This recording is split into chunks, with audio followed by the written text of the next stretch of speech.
So, new year, new you. How's that going? Well, to be honest, I never actually see it that way. I always know that the first week's going to be terrible. So I kind of wait and then I'm ready to go the second week. See, I'm the opposite. I have this silly little thing that starts at the beginning of every year being like, this is going to be different. It's going to be, it's going to be different. And then I fall down the stairs. Yeah. We'll speak about that later. But yeah. It was actually quite funny because on our Discord, in the Discord community on our Patreon, I'd put the whole new year, new me thing in, and somebody else had replied and said that they're going with a different manta rays. I love manta rays. I once saw 21 manta rays all at once. I cried. Anyway, we digress. I love that. But anyway, I'm going with the mantra, new year, same me, different rules. Yes, that. Love that. Yeah, love that. So thank you for putting that in my head. That makes so much sense. I think it is just such an enormous amount of pressure, and I think beyond that, like when we did our like kind of hacks of how to not burn out over Christmas, it's like it doesn't matter how much you say that stuff or how hard you try to look after yourself, like it's still, even a break from routine is overwhelming. Like even if you do all of those things, you come away knackered, skint, having not really looked after yourself that well, and that all sort of takes its toll. But then on top of that, you've got this pressure of all of a sudden you're going to snap into this new version of yourself. Is a lot. And I think the excitement with the build up for Christmas as well, like it's an exciting, fun time, and like you normally do a lot of things and it's all just thrown in there and all of a sudden it just stops. Yeah. And I think that's the hard part for me, is just like, oh, where'd all the fun go? Yeah. I've ran out. Yeah, completely. And it's like today we even said, oh, should we go and do something? And like the weather is so bad that it's like, what would we actually do? And like spent all our money over Christmas. So it's like we can't just go for lunch or whatever. So it's like, okay. Said I wouldn't overspend. Yeah, obviously. Yeah, completely. Yeah, completely. Same old. But did you have a nice one? I did have a good one, yeah. It was good. What about you? Yeah, it was lovely. I had such a lovely time. It was amazing. And En français. Yeah, it was fantastic. I had a really, really lovely time. And I don't know, I guess I've got a little bit of the holiday blues, a little bit of the January blues. Yeah. And like, it's funny because when we said we were always see, I was gonna we were doing a whole like warm up your mouth. Fucking hell, I literally can't talk today. Like to try and get our voices back in gear for recording. And I remembered this tongue twister from when I was a kid, and I'm wondering if I can say it. Should I try? Go on, do it. I want to hear this. She stood upon the balcony, inexplicably mimicking him hiccuping while amicably welcoming him in. I'm not even going to attempt that. I nearly did it. I am not going to even attempt that. I'm like, red lorry, yellow lorry. That's fun. Yes, it's fun. So before, when we were always going to record this episode of like a year on from diagnosis, where am I up to? Before Christmas, I felt more optimistic. And so like yesterday I was like, oh, I wish we'd recorded it before Christmas. So I was like, maybe I'm acceptance, like maybe everything's great. And then now I'm feeling not quite as positive as I was. And we were half tempted to like put this episode back a week to see if I sort of cheered up a bit. But then we realised the whole point of doing this thing is to be real about it and to show all sides of it. So it's not quite as celebratory as I thought this episode was going to be, but there are still massive positives. So. Yeah, and I think by the time we get to the end of this episode, you'll probably feel different about it again. Yeah, exactly. Like, you will. Like, once we speak about things and about the whole journey. Sorry, I said the word. The journey that you've been on in the last year. I think things will maybe change by the end of the episode. So we'll see. Yes, let's do it. Let's just dive in. Yeah. ADHD as females, ADHD AF, ADHD as females, the podcast. Hi, I'm Dawn. Hi, I'm Laura, and we are ADHD AF. Seriously. We are two neurodivergent neighbours who moved to the same street at the same time, at the same age, with the same undiagnosed disability. What are the chances? Since discovering the enormous impact ADHD has had on our lives and the horrifying numbers of missing undiagnosed females, it has become our mission to make some serious noise. We want to use our voices to raise awareness, break the stigma, and share our experiences in the hope that they help others. So join us for a chat, or as it's called up here in Aberdeen, a blether. Trigger warning, we will be covering some really sensitive topics, so please do have a read of the description of each episode before listening. It's important to note that we are not medical professionals, we're not therapists or coaches, we're not qualified to offer advice or support. What we will do is share our experiences alongside resources and information from professionals. We will talk over each other and we will go off topic and forget the point mid-sentence. We are both assigned female at birth, which means that we can only speak from the experience of life as AFAB people. However, ADHD AF is an inclusive space. Whatever your gender, you are very welcome here. Yes, you are. ADHD as females, ADHD AF. So, 1 year in. I know, it's ridiculous, isn't it? It's like the weird, because it's been the weirdest year. Like, so much has happened that it feels like it's been no time at all. But so much has happened, so it's been loads of time. But there you go. I'm really bad for time. Yeah, so it's been 1 year since you've been diagnosed. Yes, but you didn't start meds until March. Yeah. Let's just go back to like the beginning. Yeah. So, having been on the NHS waiting list for years and years, moved up here. Big job gave me access to private healthcare. You were starting your journey. Oh, I said it too. And then I was like, I'll just see if that would be covered in insurance. And they said, Bupa said it would be if it was contributing to other mental health conditions like depression, anxiety, etc. And I was like, with bells on my whole life. So that was fine. Yeah. And got diagnosed very quickly, very easily. It was a couple of months wait, nothing much. And it was a phone call in which I spoke to the psychiatrist at the speed of light and didn't come up for air, explaining all of my symptoms, and came up for air after about an hour. And she was like, yep, okay, you've really got very severe combined ADHD. Yeah. And it's having a huge impact on all areas of your life. And that was kind of it. I'll get in touch with your GP.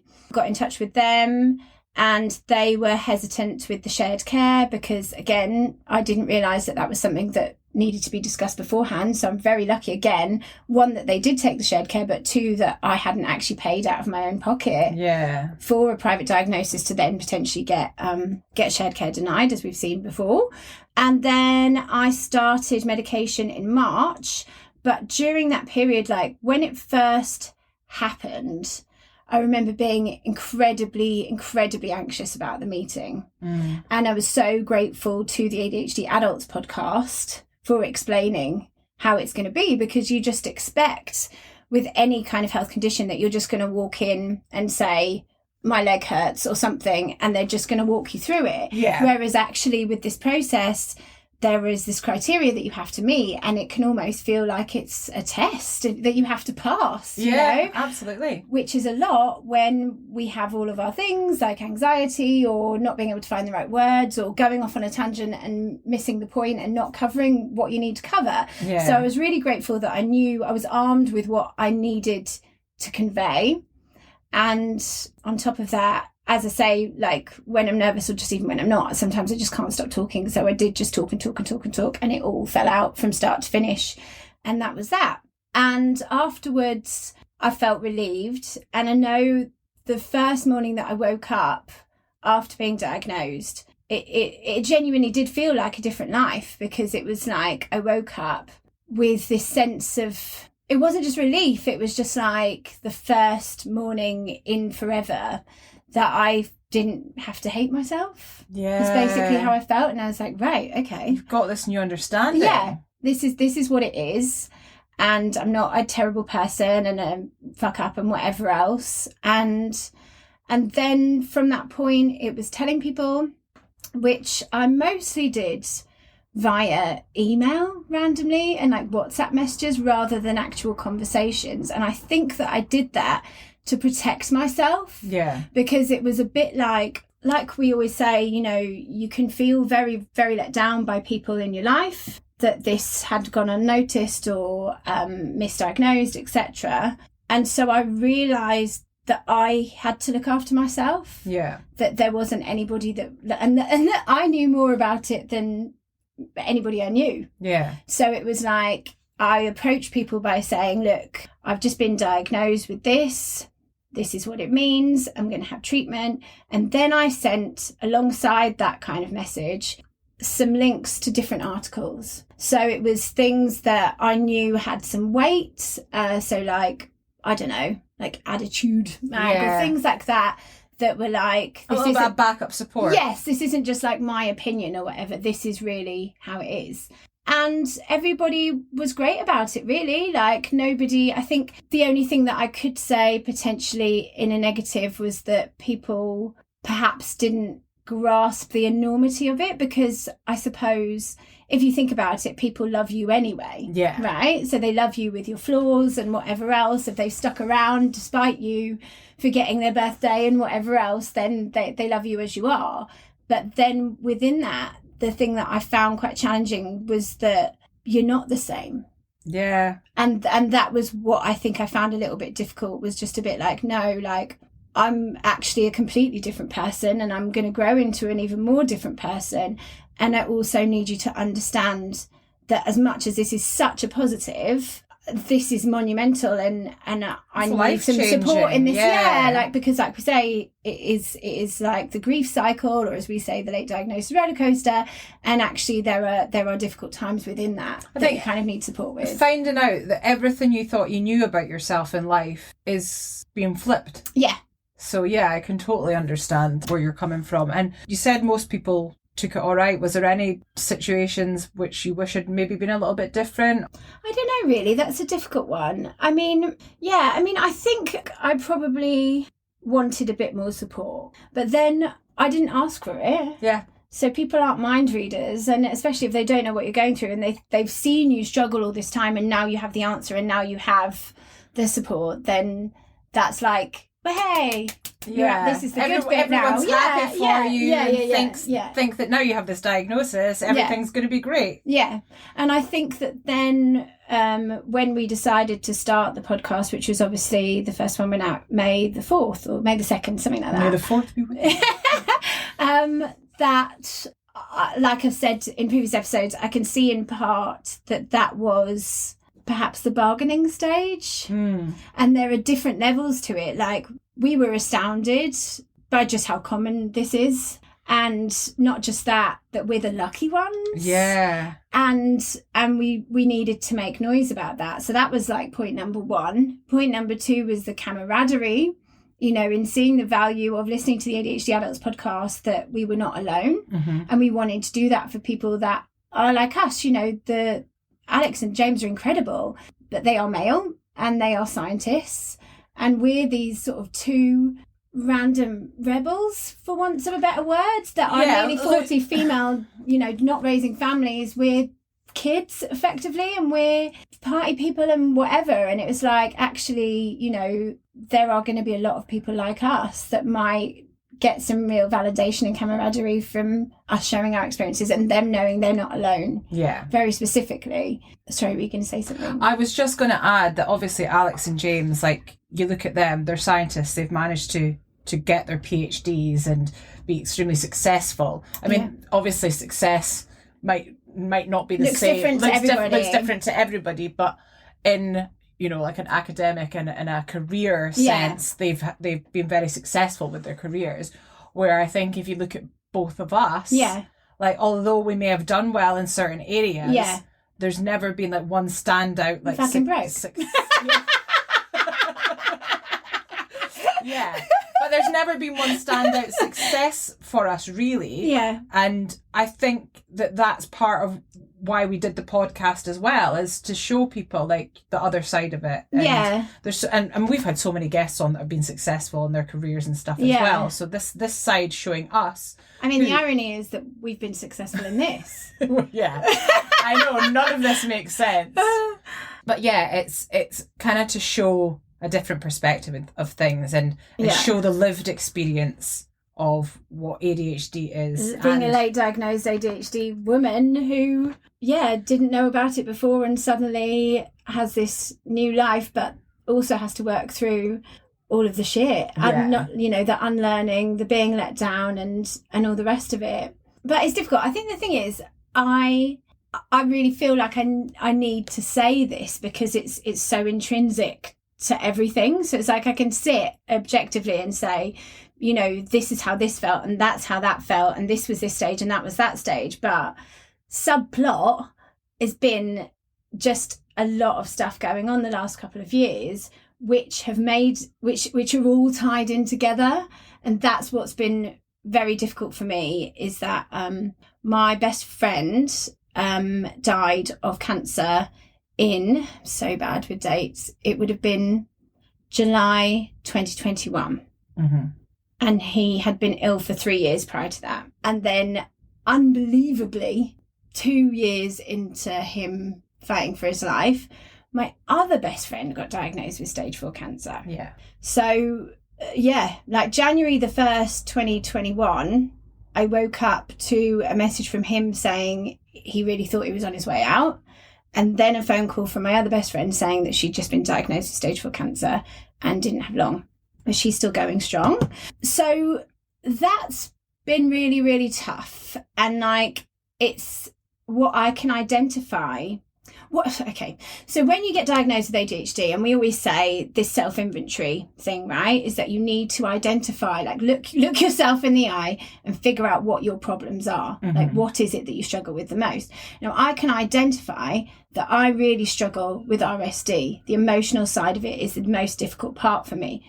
Now, what's problematic is that on top of that, so if we look at ADHD, a late diagnosis as a grief cycle, I actually have already been balls deep in one grief cycle and had another one come up just alongside.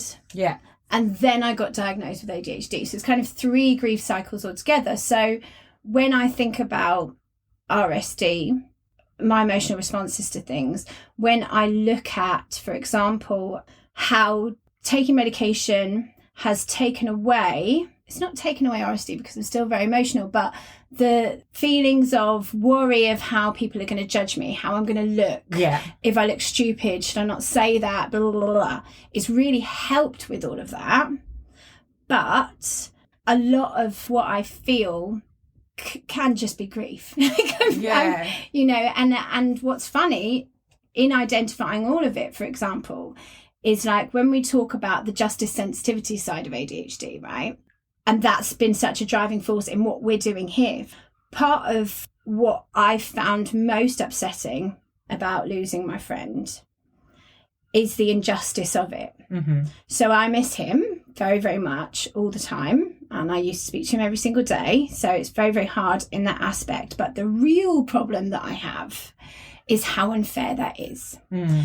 And so there's this constant sort of anger there at that. And on top of that, this is where it gets really fun, is that I have this like survivor's guilt. Yeah. Because when I look at my 2 best friends and obviously the lifestyle that I have led, and both of them have been alongside me, literally either side of me throughout it, and one's gone and one's going, then it's like, why not me? And I know that when he was first diagnosed, that was all I could think. I literally like fell to the ground and was just like, please take me. Please take me. Because from what I can see with my struggles in my life, with relationships, with finances, with family, with all sorts of things, it's just like he was doing better than me. And I felt like he should have his chance because I was fuck everything up. And I'm never going to be all right anyway. So just let me go, because life is such a struggle anyway, and just let him have his life. And on top of that, sorry, this is the most depressing story ever. On top of that is that, and I'm not saying that I think about this all the time because I don't.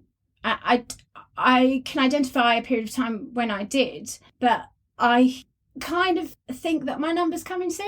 Like, I don't Fear of understand. impending doom. Well, like, I don't understand how my two best friends, who've arguably, I lived an even more outrageous life than them. Yeah. How is my health all right? I think when you speak about this, like, what I can hear is self-worth. Yeah. There's a lot of issues with your own self-worth. Yeah. And I think that because of that, you're putting other people's value and worth above your own. Yeah. Which obviously people with ADHD, Yeah. we're renowned for having low self-worth. Yeah. And so that's completely understandable. And so I just think that it's funny because, so like in saying there's pros and cons to this diagnosis, because the pros are huge. And literally, I am a completely different person than I was this time last year. One of the cons is that I now basically work all of the time and I can't stop working. And for a long time, we've both thought that it's because I don't want to face my problems, or I'm just burying my head into this so I don't have to think about that. Yeah. And actually, what I now really identify, because I can see it now, I could see it when I was away, is in part identifying quite how shocking my time blindness has been throughout my life. To see how much time has passed that I haven't got anything done and been in situations that I shouldn't have been in because I just didn't realise how much time is passing, to now be so aware of that time and to also feel like it might run out really quickly, just like that. Like, it could happen tomorrow that they could turn around and say to me, you've got 6 months. Yeah. And now I feel like I just can't waste time. You're stuck in a race with yourself. Yeah, literally. Yeah. I am. And I thought that like it was about achievement, and it isn't about that. I've really, really identified that over the last month. Yeah, it's not, my self-worth lies in productivity or in getting whatever, getting this amount of downloads or this amount of followers or anything like that. It's about, I don't want to say the words. It's about making my life worth it. Yeah. That's what it is. And like, I feel like, my friends, I've actually lost 2 other friends, which is ridiculous. I've lost 3 friends to cancer, and 1 friend is battling cancer very severely right now. And I feel like there's something in that. Yeah. And I think it's strange that I've lost a lot of friends, and I just feel like I have to do something. And the having wanted at times to take my own life, having known people that have, like, looking at the statistics, we're 5 times more likely, and 1 in 5 ADHD women, all the rest of it. Families destroyed, marriages destroyed, lives destroyed. Like, I don't know how long I've got. I feel like my life is so damaged by losing him, and will be when I lose her, that I don't know that I can. Grief is a cycle, as we know, and things get better. Yeah. Things do get better. I feel like sometimes I just feel like I'm never gonna be happy again. Like, even in like really, really happy times, especially like if I'm in Ibiza or something, because I was there with him, I'll just be there and I'll be so happy. I'll look at like the sunset at Mambo's, it's like his favourite thing to do, and I'll just think that it's really not fair that I get to look at that and he doesn't. Yeah. And so it detracts from all of my happy times, and that's really shit. So if I'm not ever really going to be happy, and if I have to live this life where I'm always going to have fucking RSD, then I better make it worthwhile. Yeah, absolutely. And try and do something for others to make it better, and then all of my suffering will have been worth it. And if I can do that before my time runs out, that'd be great. If you are finding this podcast helpful and you're in a position to do so, we are asking that you help us by signing up to our Patreon. In pledges starting at just £4 a month, it will give you access to our We Are ADHD AF community forum, in which we are both active members and we all support and learn from each other. You will also get access to behind-the-scenes content, exclusives, offers, blogs, vlogs, the works, everything in the kitchen sink. Your pledge will also mean that we will be able to continue to put out weekly episodes of ADHD as Females, the podcast. Alternatively, if you would prefer just to make a donation, you can do so by visiting buymeacoffee.com/ADHD as Females. We know that our words are helping people in 164 countries and counting. We really appreciate your support in supporting us to continue supporting the ADHD community. If you are ADHD AF and you want more ADHD AF, join the We Are ADHD AF community. www.patreon.com/ADHD as Females. I absolutely hear what you're saying and can totally understand why you feel the way you feel. Yeah. I think what's important for you looking forward for the next section of your life or however is to find balance. Yeah, exactly. Like, oh my God, you need balance. Yeah. There's pushing yourself and going 100 miles an hour and working yourself into the ground, essentially, if you continue, like, you know, like burning yourself out the way you are, which, you might achieve some things, but you're never going to be in a good place while you're doing it. Yeah. And so it's about, like, balancing everything. Yeah. Work, life, self-care, working on yourself, your self-worth, like all of these things. Yeah. Going through the process, grieving, everything. Yeah. It's about finding time to balance all of that out. And I think it's not an easy thing to do, especially when you throw ADHD and all the complications into the mix as well. Yeah. But I think by finding a better balance, you'll be able to still achieve your goals, but in a much happier and healthy way. Yeah, 100%. And I really felt that when I was away. Just identifying where I need the help is like, I need to go back to therapy, and I would like to get an ADHD coach. And obviously I've been on a waiting list for NHS counselling for a while, but that's not going to happen anytime soon. So I'm just going to have to invest some money into it. I don't have much, but what do I need? Do you know what I mean? It's better that I be better in myself, because it's not like being run by a motor. It's literally like, it's almost an anxiety. It's almost like I wake up in the morning and I can feel time ticking away. I can like feel it ticking, and I'm just like, right, okay, what needs to happen? Okay, I've got to do this. Blah, blah, blah, blah, blah. And the day just goes, this like long day, and I can't rest. You know, I'm sitting, and a really good example, yesterday we were watching this program and Big said to me, oh, you know, that guy, God, he's gone and done that now. I didn't have a fucking clue what he was talking about. Yeah. And we've probably watched 10 episodes of it.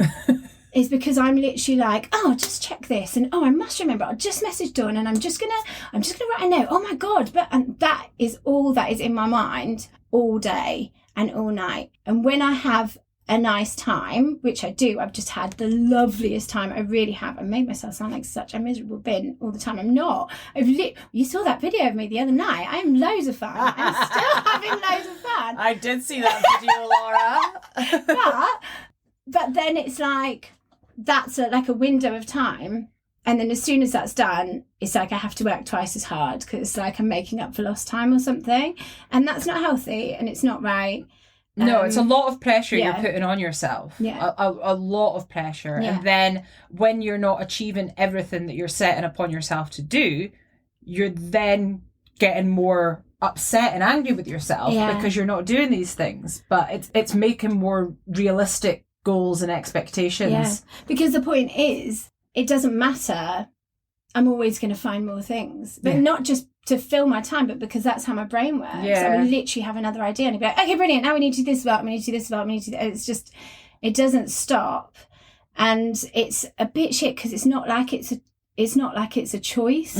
So I have to find a coping strategy. So that's nice, because it's like I've actually identified absolutely what it and is. I think that's such a positive. Yeah. And that I was speaking to someone last night on our Discord, and I was saying the thing is now that it's self-understanding. Yeah. Like, the more we can understand ourselves, the happier we'll be. Yeah, exactly. 100%. So I think it's quite funny because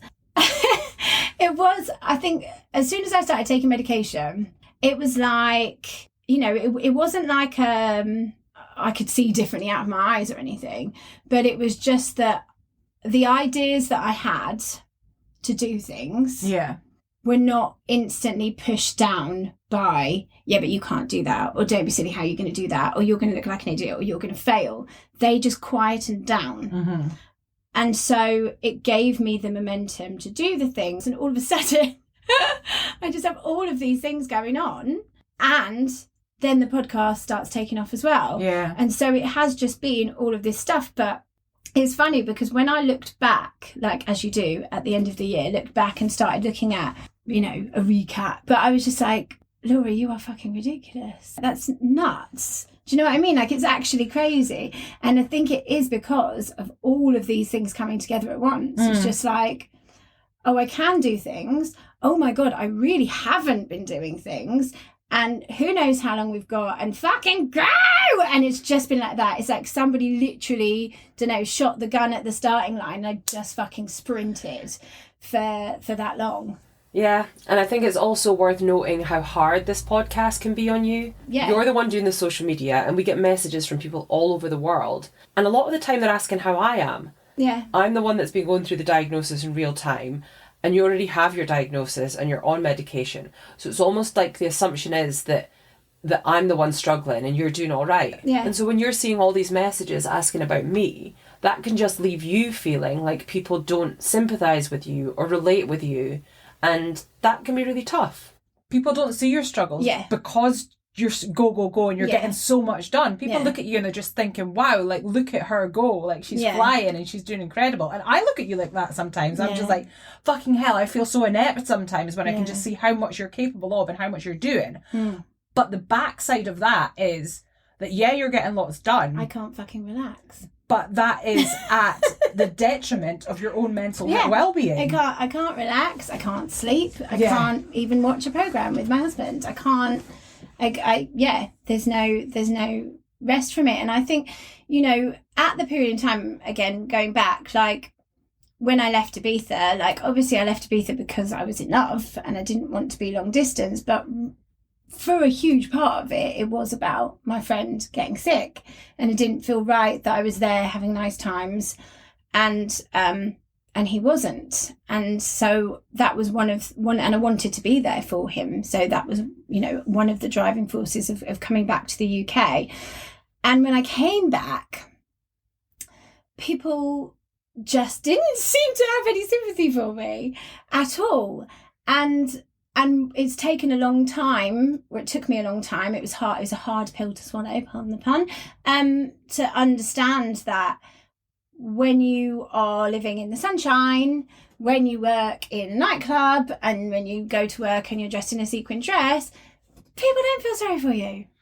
And that's how it's been. And so I think that I actually have a bit of a fear of it. Like, it's a thing that people are going to be not judging me, but just thinking that because all I've ever done, because life has always been hard, right? Always had severe ADHD that I didn't know about, and there's some trauma there too.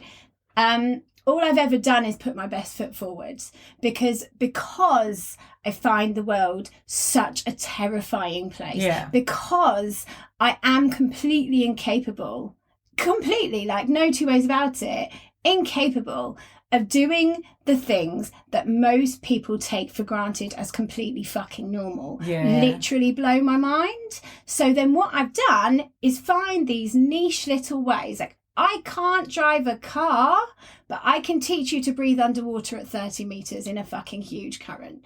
That makes no sense. Yeah. But that's who I am. But within that, and being this incredibly emotional person that is incredibly sensitive, I unfortunately tend to never get my very needy needs met because nobody can fucking relate to me. Because they're like, what the fuck do you need my sympathy for? You've just gone and done this, this, and this. And like, only because I can't fucking brush my teeth. And this is it. And it's the thing is that people's perceptions of you are based on what they see. Yes. And You don't go on Instagram and go, I cried myself to sleep tonight, but I only sleep 2 hours a night anyway, so what's the point? 9 times out of 10, people are seeing your highlight reel. Yeah, exactly. They are seeing the best parts of you. Yeah. They're seeing you having fun. They're seeing you, strive to do things, and they're not seeing your struggles. No. So when people are perceiving you and you think, oh, well, why aren't they giving me any sympathy? It's because they don't know that you need it. Yeah. No, 100%. And how it worked out, like I was thinking about this the other day. When we started the podcast, like I can remember that day, like us sitting here exactly as we are. And we were like, right, what are we going to say? And we thought, you know what, rather than off the cuff, we should record the intro bit. And so we sat down, we wrote our little bits, decided what we were going to say. And like, as I said, like you can hear the clagginess in my mouth. It's all I can hear when I listen to it, because the meds hadn't settled down. My meds were too high and all sorts of stuff. Yeah. And I think back to it, I just think, fucking hell, like it almost feels like magic was happening that day, because it's like, how did we do that? Why did we do that? How did we even have the balls to do that? And what were we thinking? And what it is that I practiced this as a child with a tape player, like every day of my childhood. that I'm joking. Like we did like, we were in such different places with it, and your journey just got harder and harder. And I've been grappling with all this grief stuff and some other stuff. So it has looked like that. It has looked like you're struggling and I'm fine. Because if the goal is to get diagnosed and to get treatment, and that's what we're talking about, is this diagnosis process, and one of us has it and one of us hasn't, then that's how it looks. It's so much more than that. Yeah, and the thing is, like, and this is really ridiculous, and I should probably save it for the most ADHD thing, but it feels like it fits in here now, is that in identifying, so over the Christmas period, there was a joke made, and it really, really hurt my feelings. And I feel things like physically in my body. It was like somebody had stabbed me. Literally, I was like, oh my God. And I was so hurt by it. And then I took a step back and remembered that I have severe ADHD and I really struggle with RSD. And so this probably isn't real. So I sat with it and I thought about it. It's like, yeah, why would this person want to upset me? Why would they? No, this is absolutely ridiculous. It's just me taking a joke the wrong way. And then I got horribly upset about the fact that I have this awful affliction. Yeah. I got upset about the fact that I have to suffer this way all the time. So, yeah. But do you know what? Like, I'd like to think, to try and put positive on it, is that at least now, a year on, I can identify that as RSD. So hopefully, in another year from now, and definitely with some coaching and some therapy, hopefully I then will have accepted the fact, because that's what it is, it's acceptance, right? So if I can accept the fact that I have the RSD, then maybe it won't still hurt. You know what I mean? It is. It's acceptance. It's self-awareness. Like I keep saying, like self-awareness, I bang on about it so much because I just believe in it. It's like once you're aware of these things, you can control how you react to them. Whereas if you have RSD and someone says something hurtful, you're instantly going to be hurt by it. Yeah. If you have RSD and are aware of having RSD and someone says something hurtful, you can sit and think about that in a deeper sense and be like, hold on, I know I've taken that sensitively. Yeah. And not only can you think about it, but you can talk about it with that person as well. Yeah, definitely. I mean, that's what I did, and I didn't react, and I knew it was me. It's just that then I got upset because it was identifying that I have to deal with this forever. And on top of that, just things like, like all of the things that we like even identified in that YouTube video. I think, just sort of towards the end of Christmas, I just got really sick of myself. And that's what it was. It was like right at the end of the year, it's like, I don't want to have to deal with this anymore, is how I felt. And that sounds really awful because it sounds like I'm saying something really awful. Yeah, it sounds like you're giving up. Yeah, but it's not that, and I'm not giving up. It's just sometimes it's hard. Yeah. And that's it. And that's it, and that really is, I think, the message of this whole episode is that a year on, I've had, hands down, the best year, you know, literally have done so much. Like, I haven't traded at a festival for years. I ran the bloody thing. Amazing. And sold a hat to an A-lister and all sorts of ridiculous things, you know. Yeah. I've now created a business off the back of it. We're doing so well. You know, we've got huge plans. We're going to go on tour. Like, I look different. I feel different. I look like a different person than I did this time last year, you know. Yeah. Me and Vic are so happy together. There's no, you know, I don't have relationship problems. Like, he is supportive of me. He understands it. Like, there are so many positives, but I still have severe ADHD, and I am going to for the rest of my life. And medication helps. It doesn't take it away. So some days it is going to feel really hard, but that's just fucking life, isn't it? Absolutely. And it's just about having that awareness and understanding. I think when you get diagnosed and start medication as well, I think that there's this pressure you put on yourself for these big changes and for everything to get better and feel shiny and new. And like, I'm at that stage at the moment where I've started my meds, and so I'm like, there's expectations you put upon yourself. But just because everything is improving doesn't mean to say it's always going to be good. It's always going to be positive. No. I mean, part of life is ups and downs. And you're going to continue having that throughout your life, whether you have ADHD or not. Like, you can't have happiness without sadness. Like, how would we know? Yeah, exactly. So, like, there are going to be hard times still. Yeah. But things will be easier because of this understanding. Yes, 100%. And the compassion that you have to yourself, the awareness that you have about yourself, all of this will contribute to you being able to handle things in life much better than before your diagnosis. Yes, 100%. And I do think there's two other things I've just thought of. One is when we were talking before about people's reactions or things like that, what I have noticed, so alongside, so we're not doing New Year's resolutions, New Year, New Me, but I am saying I identify now that I need some help. Yeah. So that's my two things. I'm going to get coaching, I'm going to get therapy. One thing I do notice is that I have isolated myself, and I knew that I had, but I do speak to people like all the time. Like every day I'm speaking to people. But it was actually a meme that made me realise it, and I can't even remember what the words were. But it was something like, oh, you're an adult with ADHD, so you've chosen a life of isolation to save yourself from the stress of people. It's just like, oh, fuck. Yeah. And memes are great sometimes. Yeah, it's like, okay, so now I need to make an effort to be more sociable. But this is what I identified, right, it's been a very illuminating couple of weeks, actually, is that I feel very separate at the moment from people. That's something that I've noticed, is that I'm different, and now it's identified how different. And on top of that, doing this podcast and the amount of work that it takes makes me feel very separate to a lot of people, because what I can see is that in having a podcast, even in having like a social media platform, is that it is there all the time. You don't clock off at the end of the day. And for somebody like me, with the things that I struggle with, that's a lot. That's a lot to deal with. So I've got this kind of constant thing going on, and that makes me feel very separate from people, because I don't feel like anybody else understands what that's like. So what you said to me, we were talking before I went away, and I said something about not, you know, it's difficult because I struggle, because I don't feel like I have a lot in common with a lot of people my age. And you were like, why do you have to have something in common with people? Like, what does it matter? And I was like, oh my God, that's a really good point.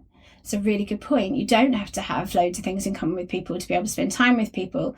But it is about identifying, like, sometimes I will go into a situation, and if I just can't fit into the conversation at all, and they start talking about, I don't know, mortgages or cars or something, then I do, historically, I have walked away from that situation feeling less than, feeling inept, and feeling like, oh no, I really am an alien.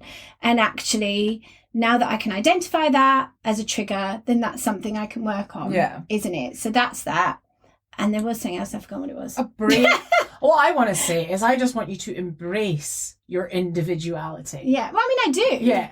But embrace it in a way that it doesn't matter if no one's the same as you. Yeah. And like at the end of the day, like when it comes to relationships, friendships, anything like that, like stuff in common isn't that important. Yeah. What is important is that you share the same values. Yeah. And that's what I've like come to realize. Like it doesn't matter if we're not into the same things. Yeah. But I want people around me that have the same values as me, because at the end of the day, like that's the important thing. Like if we don't have the same values, then we're probably not going to get on with each other, you know? Yeah.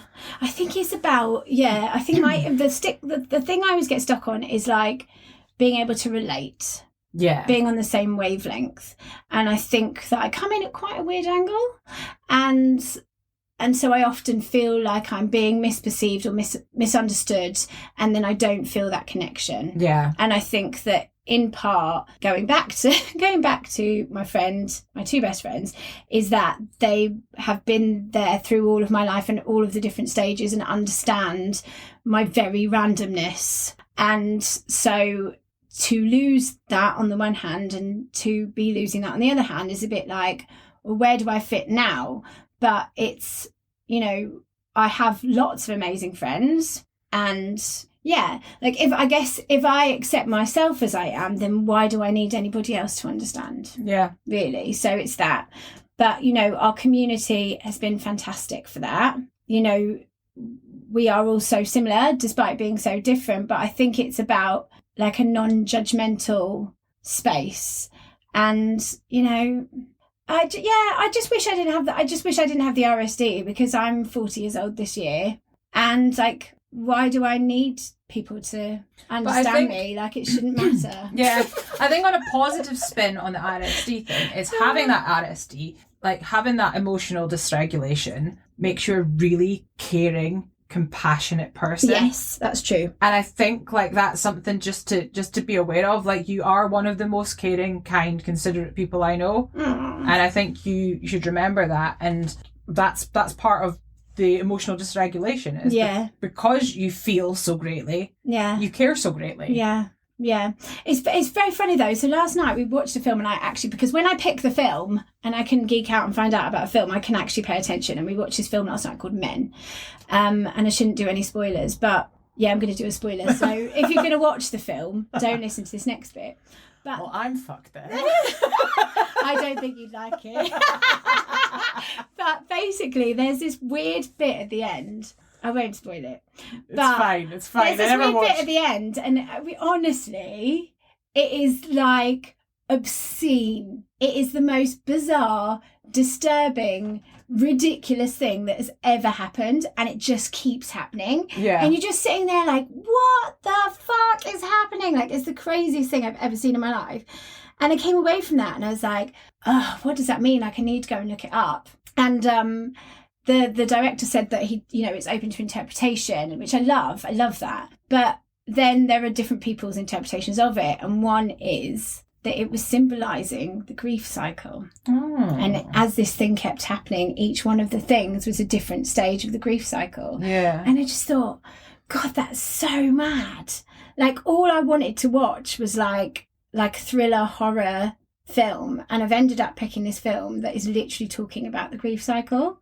Like, isn't that nuts? Yeah. But yeah, it's really, really fantastic. But I can really, really identify the different stages. There was a period right at the start of this where I just lived on rage. That was all I was. I was absolutely furious. Like, rage and fury coursed through my veins morning, noon and night. And it's bizarre because I know how I sound. So, like, I can watch videos back, or I can listen to this back, and I just sound like Chipmunk Bimbo o'clock. You can't hear that I'm literally like gritting my fucking teeth. You can't hear it. But like, it has subsided. It has. Yeah. And that is amazing. Of course it is. It is amazing. I really am not a furious person now. I'm a hopeful person. And I do get sad. But that's because my best friend died. And you're still allowed to feel. And another point that I want to make as well is when it comes to grief. Yeah. And when we talk about ADHD and object impermanence, that transcends to people as well. Yeah. And we can completely forget someone's existence for moments Yeah. for periods of time. Yeah. And then we can be hit with remembering, whether it's like something pops up and reminds us of them, or we see something that reminds us of them. And that can trigger that pain instantly. Yeah. And so grief isn't... You have to relive it. Yeah, grief isn't the same for someone with ADHD, because you get hit with these bouts of like, it's just happened all over again. Yeah. And then you've got to kind of redo it all and feel everything again. So like, it's difficult. It's really, really difficult. And I think that it's just really about what I can identify now is that, as unfair as it is and as difficult as it can be, it is my responsibility to give myself a fighting chance.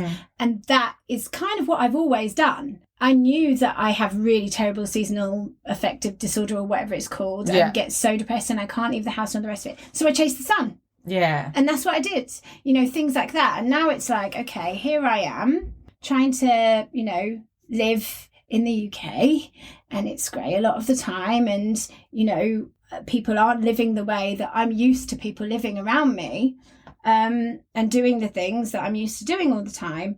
And so you got to create your own sunshine. Yeah, basically it is about identifying like what it is that I need to give myself a fighting chance, because medication helps, but it doesn't cure it.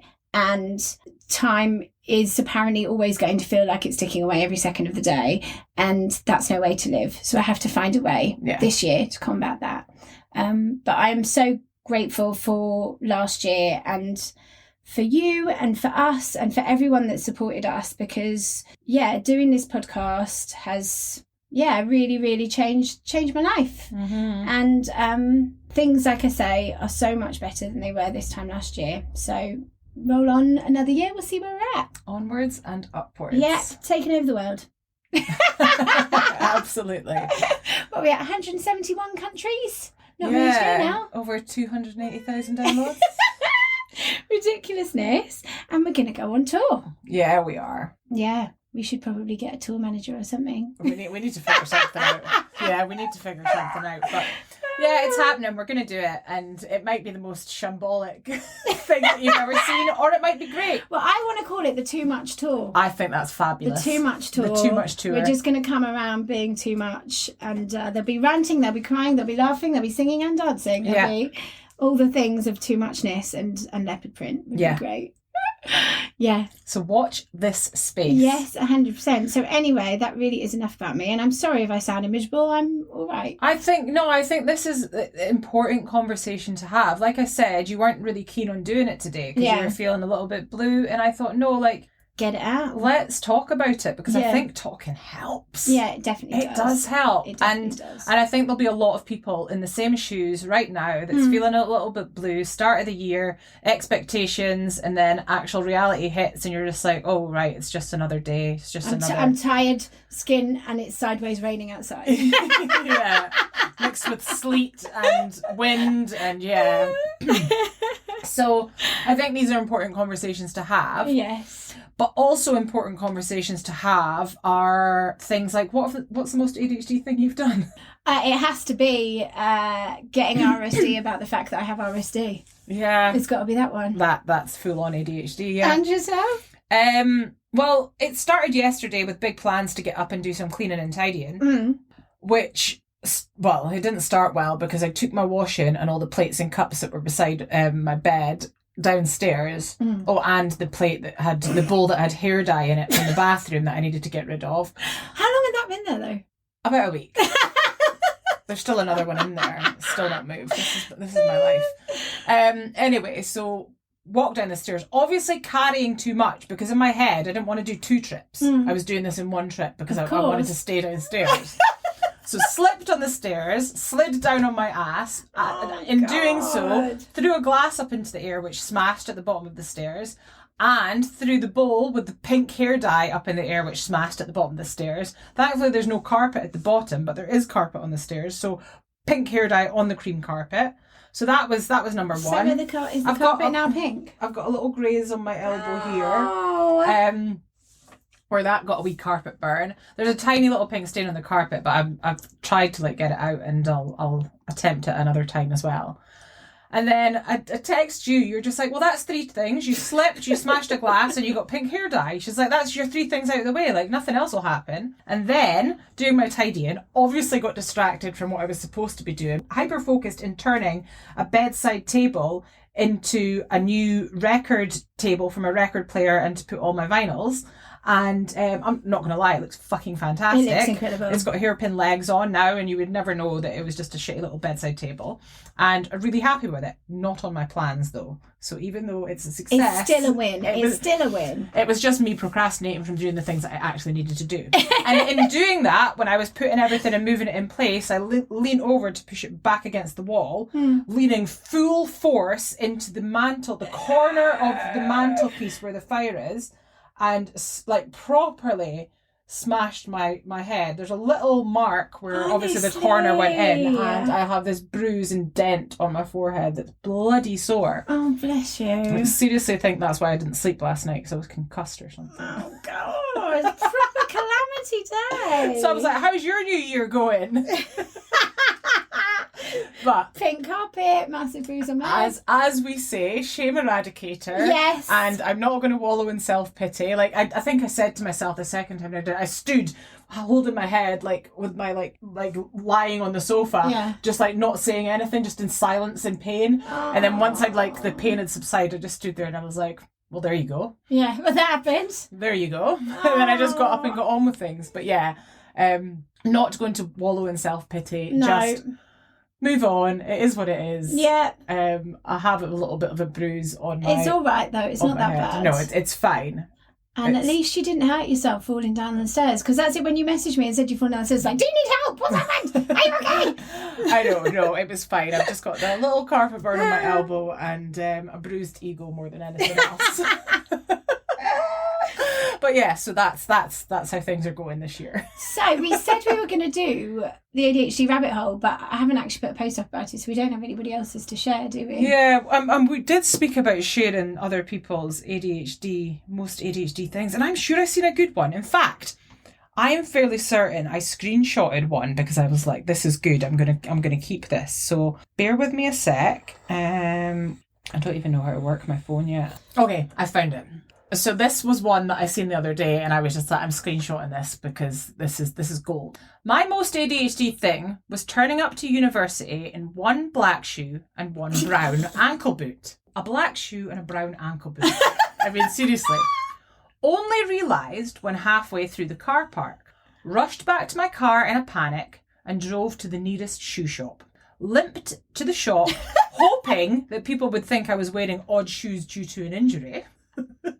So she put on a limp. Yeah, she put on a limp, hoping that people would think, she's wearing odd shoes because maybe like there's more room because she's got a swollen ankle or something like that. Found a cheap pair of shoes and went to pay for them, but couldn't find my purse. Oh no. Went back to the car, but no purse. Gave up, went home, only for the shop to contact me to say I'd left my purse on the floor when trying the shoes on. No. Not my finest moment. And I had no idea I had ADHD at the time. Things make so much sense. Oh my God. I'm like, brilliant. It's just like one thing after another. They just keep coming. It's like, when's it going to stop? Love that. God. That is brilliant. Anyway, yeah, that made me laugh a lot. So yeah, please continue to share your most ADHD things, because we are going to share these on the podcast. Well, I think that draws us to a close, doesn't it? Yeah. Yeah. Thank you for listening. Apologies for my woe. You don't need to apologise. Important conversations. And actually, I think it's really good because as I find out about coaching and stuff, I can report back on definitely. findings and how it works. I really don't know how it works. And I think it'll be interesting because my understanding of like life coaching, say, is more like support in achieving things. So I think that in my mind, that's where it gets a bit complex, because if my needs are emotional, then obviously I need to have tools to cope with that. And I don't know if that's ADHD coaching or if that's just normal therapy. Yeah. Do you see what I mean? I've done a bit of life coaching and I find it super, super helpful. I did as well, but it was like how to get from A to B. Do you know what I mean? Mine was more about self-confidence and awareness. And I think, well, it was through my life coaching that I came to discover I had ADHD. It's a lot about self-understanding and self-awareness. So I think life coaching was super helpful. And I definitely would like to look at ADHD coaching for myself. So we'll do that. So yeah. So that's what we will do this year. So that's a good one. Absolutely. Okay, well, I guess we should probably stop rabbiting on. And, we hope that we haven't added to any January blueness. I really am very grateful and very happy to be doing better. And if you are suffering from the January blues, please remember that you are not alone. It is really, really common. There are lots of people that you can reach out to. If you don't have access to any kind of therapy or coaching, you can speak to the Samaritans 24 hours a day. You can ring them up. You can come and join our community, where we support each other. We're just like-minded, literally, individuals, a safe space, supportive, space to chat and come together. Chat about things. And just know that you're not alone, and January is a tough one for everybody. And we're all in it together. So lean into that community. Yes. Yay. Yay. All right, take care. Be and we will kind see to you yourselves. soon. Yes, be kind to yourselves as always. Yes. Each other, yourselves, the lot. All of it. Just be nice. Kindness. Should I try that tongue twister again? I can't even remember what it was. Go on. She stood up on the balcony, inexplicably mimicking him hiccuping while amicably welcoming him in. Have that. She sells seashells on the seashore. Bye. Bye. ADHD as females, ADHD AF. ADHD as females, the podcast.